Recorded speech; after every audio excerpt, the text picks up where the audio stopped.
কোটা নিয়ে আদালতের নির্দেশনার পর আন্দোলনের আর কোনো অবকাশ নেই বলে মনে করে ঢাকা মেট্রোপলিটন পুলিশ। আজ 3:30টার কর্মসূচি থেকে আন্দোলনকারীদের সরে আসার আহ্বান জানিয়ে ডিএমপি থেকে জানানো হয়েছে, রাস্তা বন্ধ করে জনদুর্ভোগ করা হলে আইন অনুযায়ী ব্যবস্থা নেওয়া হবে। সকালে ডিএমপি মিডিয়া সেন্টারে এক ব্রিফিং এ এসব কথা জানান অতিরিক্ত কমিশনার ডক্টর মহিউদ্দিন। ব্রিফিংয়ে ডিএমপির পক্ষ থেকে জানানো হয়, গতকাল পর্যন্ত শাহবাগ সহ বিভিন্ন জায়গায় আন্দোলনের কারণে মানুষের চলাচল ব্যাহত হয়েছে।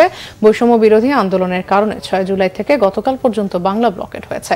কোটা নিয়ে গতকাল আদালত একটি নির্দেশনা দিয়েছেন, আর কোটা নিয়ে আন্দোলনের কোনো অবকাশ নেই। আজকে 3:30টার কর্মসূচি পালন না করা সহ সাধারণ মানুষের স্বাভাবিক চলাচলের জন্য আর কোনো কর্মসূচি না দিতে অনুরোধ করে ডিএমপি।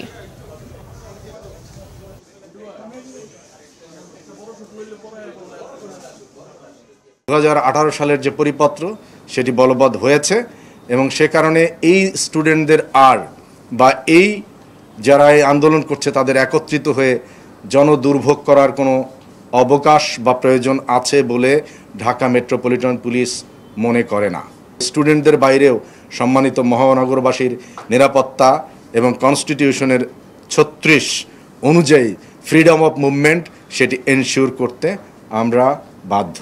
যদি কেউ সে ধরনের জায়গা থেকে সরে যেতে চায়, দেশের প্রচলিত আইন তো আসলে কার্যকর, সেটি কার্যকর যে জায়গায় থাকার কথা সেই জায়গায় থাকবে।